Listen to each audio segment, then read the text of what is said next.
Hi, good afternoon. My name is Janessa Davis. I'm in active labor. I've been timing contractions every 6 minutes. The nurse didn't even look up. Fill out this form and have a seat. Someone will call you. And then, the doctor walked in. Dr. Whitaker, white coat, cold eyes, a smirk that felt like a slap. He didn't ask how she felt. He didn't ask if she needed help. All he did was make assumptions. Welcome to Stories with Mr. Gray.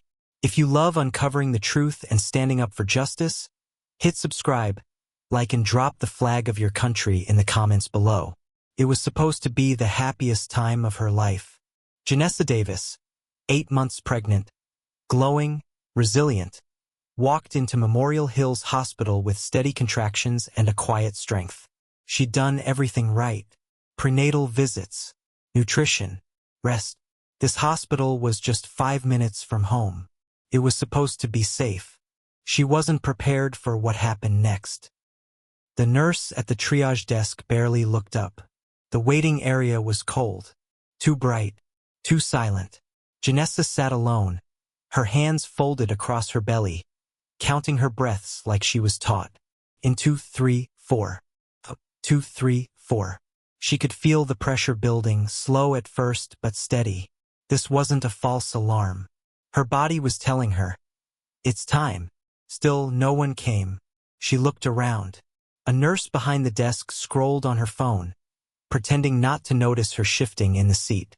Another nurse walked by with a tray of paperwork, pausing only to smile politely at the other couple being escorted to triage.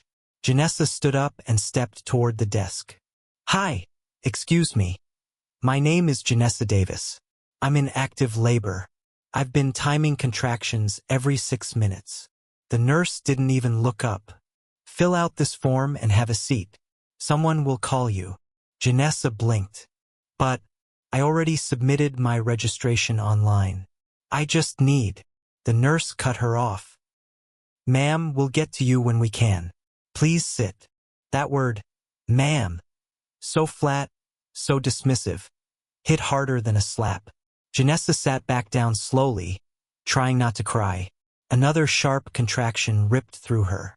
She gripped the armrest, biting down a whimper. Across the room, the same nurse who dismissed her was now kneeling beside another patient, offering ice chips. Janessa didn't want special treatment. She just wanted equal treatment. She shifted uncomfortably, trying to stay calm. Her phone buzzed. A message from her husband. On my way. 10 minutes tops. She closed her eyes and whispered to her belly.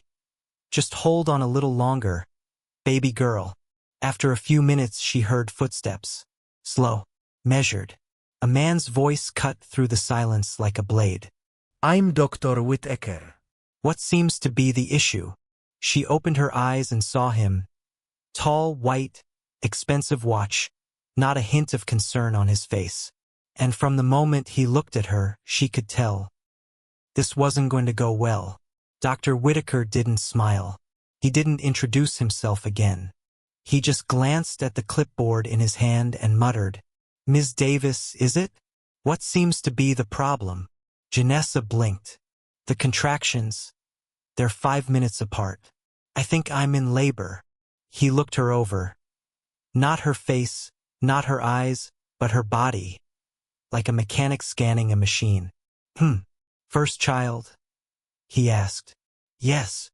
Could just be Braxton Hicks. Happens a lot. I've had those before, she replied, trying to stay calm. This is different. It's lower. Stronger. He raised an eyebrow. Are you sure you're not just overreacting? We've seen a lot of panic cases lately. Janessa stared at him. I'm not panicking. I'm in pain. He scoffed. Pain tolerance varies. Statistically speaking, patients in your demographic often report higher pain but lower actual urgency. You're probably fine. Your demographic. She felt that phrase like acid in her chest. Dr. Whitaker scribbled something on the chart, then muttered, Let's run a quick check, urine sample, basic vitals. We'll decide if we need to admit. Janessa opened her mouth, but he was already walking away. Not even an exam. Not even a listen to the baby's heartbeat. She stood there, stunned, as the nurse handed her a cup for the bathroom. Inside the stall, she gripped the sink, breathing heavy. What was happening? Why was no one treating her like she mattered? When she emerged, she spotted the doctor laughing quietly with two other staff, as if nothing serious was happening, as if she were just noise. She returned the cup and sat back down, gripping her stomach through another contraction. Longer now, sharper. Across the room, Dr. Whitaker looked up briefly, then looked away like she wasn't even there. But what he didn't know was that his time was running out, because someone was about to walk through those hospital doors with the power to end his career and make the whole world watch. 10 minutes passed. No one checked on her. The contractions were sharper now, each wave longer than the last and closer together. Janessa clutched her belly, willing herself not to cry. She knew how it would look. Emotional, hysterical, angry black woman. She had seen it before, how quick they were to twist concern into aggression. Finally, she stood again and approached the nurse's desk. "I'm sorry, but I'm really in pain," she said, her voice trembling. "Can someone please check the baby's heart rate?" One nurse looked up, but before she could answer, Dr. Whitaker reappeared. He sighed loudly, like she was a burden. "Ms. Davis, I told you it's likely false labor. There's no need to dramatize every twinge." Janessa's voice cracked. "I'm not dramatizing anything. I'm in labor." His tone turned cold. "Ma'am, please calm down. We have other patients. I need you to return to your seat or I'll have to notify security." "Security?" Janessa froze. He said it loud enough for the entire waiting room to hear. A few heads turned. Her skin burned with humiliation. She forced her voice into a whisper. "I'm not causing a scene. I just want to be treated fairly." Dr. Whitaker crossed his arms. "I've seen this before. Patients who think they're more important than they are usually show up at the last minute and expect miracles." The words sliced deeper than any contraction. Janessa took a shaky step back, her hand instinctively covering her belly. She wasn't just in pain anymore. She was furious. Furious and terrified, because now she knew he wasn't just incompetent. He was dangerous, and just when her knees nearly gave out, the doors to the ER slid open. A tall man in a suit stepped inside. Calm, focused, eyes locked on her. Her husband was here. And everything was about to change. The ER doors hissed open, and in walked Marcus Davis. 6'2", trim charcoal suit. No coat, no umbrella, just purpose. He didn't rush. He didn't yell. He walked like a man who already knew the outcome. Janessa saw him and almost collapsed into tears. But she stood her ground. Their eyes met, and he understood everything without a word. He turned to the front desk calmly. "Where is the attending physician responsible for my wife's care?" The nurse blinked, caught off guard. Dr. Whitaker is with her, sir." Marcus turned slowly. Dr. Whitaker was standing near the coffee machine, mid-laugh with another doctor. He looked up and visibly straightened. Marcus approached, his voice measured but firm. "You're Dr. Whitaker?"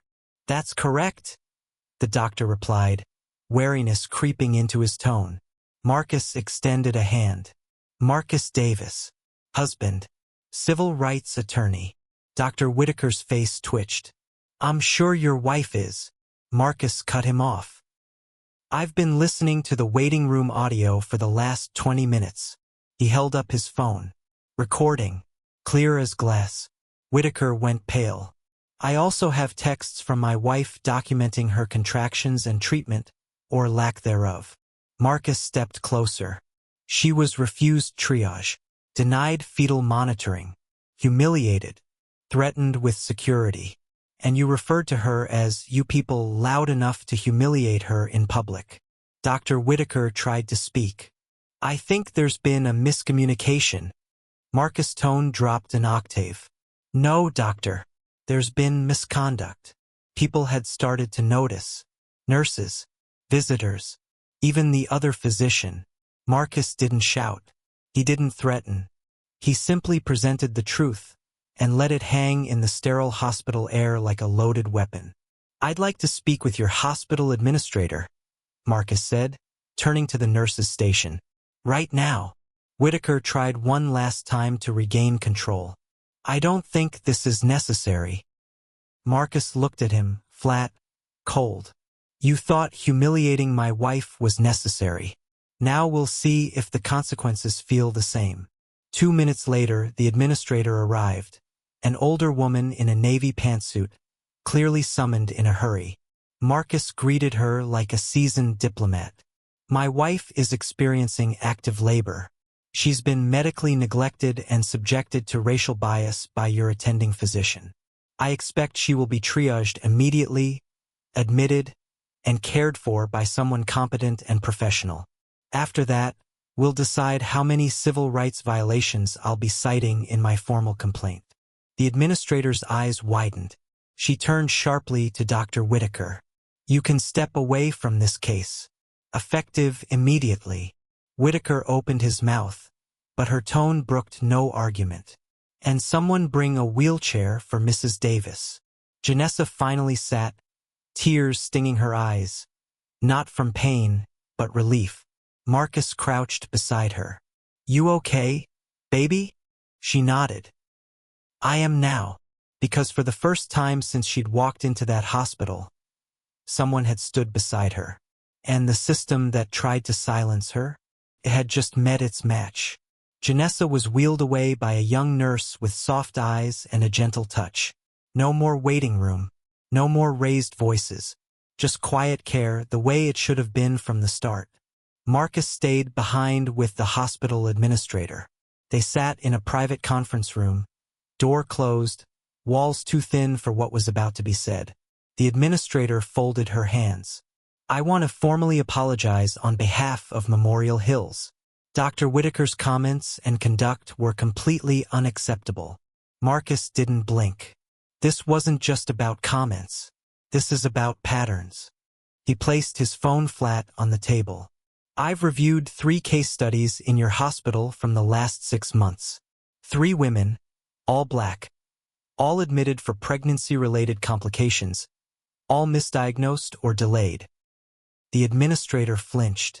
"I cross-referenced your ER staffing logs," Marcus continued. "Guess who the common denominator was?" She swallowed hard. "Dr. Whitaker." He nodded slowly. "You didn't just have one bad doctor. You had a known issue, and you let it fester." She tried to pivot. "We're launching an internal investigation immediately." Marcus leaned forward. "You'll launch a public one. And when you do, you'll also launch a re-education initiative, racial bias in maternal care, implicit bias training for all staff, and quarterly outcome reporting across race and gender." Her eyes narrowed. "And if we don't?" Marcus smiled, cold and controlled. "Then I'll file suit, and your hospital's name will be trending for the wrong reasons within 24 hours. He tapped his phone again. "You know what's worse than a lawsuit? A video of a black woman in labor begging for help, and a doctor threatening her with security." The administrator closed her eyes. She understood. Across the hallway, Janessa lay in a soft bed under low lighting. A new doctor, a young black woman named Dr. Morgan, was already checking vitals, listening to the baby's heartbeat, explaining every step clearly. Janessa felt like she could finally breathe. Back in the conference room, the administrator let out a sigh. "You're not just a husband," she said softly. "No." Then he stood. "My wife's going to be treated like a human being now. But this isn't over. Not until women like her don't need a lawyer to get basic care." He walked out, leaving silence in his wake. And behind that silence, a fire had just been lit. Marcus stood outside room 206, arms folded, jaw tight. His wife had almost been humiliated out of care. The fight wasn't over, not until things changed. The administrator returned with HR and compliance by her side. Her tone was different now, deliberate, nervous. Mr. Davis, Dr. Whitaker has been removed from duty. We're launching a full review and issuing a public apology. Marcus nodded slowly, his voice calm but loaded. I'm not here for words. I'm here for results. He slid a folder across the table. Start with these: outcome data by race, policy failures, repeat complaints. Fix your system, or I'll take this public. She nodded, no longer in control. The power dynamic had shifted. Meanwhile, in room 206, Janessa lay breathing steady, her body recovering, her mind finally unclenched. A nurse hovered nearby, kinder than any before. You're safe now, she whispered. Janessa closed her eyes. I want to be the last woman who has to fight this hard. Sure, the nurse promised. The labor came quickly. After hours of pushing, pain, and quiet defiance, a cry pierced the air. Their daughter, Nia. Her name meant purpose, and her birth meant everything. Janessa held her tightly. Marcus stood beside her, overcome. We made it, he said, voice cracking. Janessa smiled through tears. No. We changed it. The next day, the hospital issued a statement, one that didn't hide behind legal jargon. They admitted failure, announced new policies, and called it what it was: racial bias in care. Back home weeks later, Janessa rocked Nia quietly when Marcus entered, holding a small frame. What's this? She asked. He handed it over. It was the hospital's internal memo, naming their reforms the Davis Protocol. Mandatory triage and bias alert reviews for all high-risk maternal patients. Janessa looked at it for a long time. They actually did it. They had no choice, Marcus replied. She smiled, but her voice was firm. Then let's make sure no one forgets why. Because one woman stood. Because one man didn't back down. And because a system that silenced her finally had to listen. This wasn't just a birth story. It was a battle for dignity, and a reminder that silence protects no one. But truth saves lives. Let this story echo louder than the injustice that tried to silence it. Because every woman deserves to be seen. Every voice deserves to be heard. And every system that fails the people deserves to be changed. If the story moved you, don't scroll past. Share this video with someone who needs to know. This is real. This happens. And it has to stop. Drop a heart in the comments if you believe every woman deserves dignity, safety, and respect in healthcare. Hit subscribe for more true story-inspired justice dramas that speak truth and give voice to the unheard. Because here at Stories with Mr. Gray, we don't just tell stories. We remind the world. Some lives refuse to be ignored.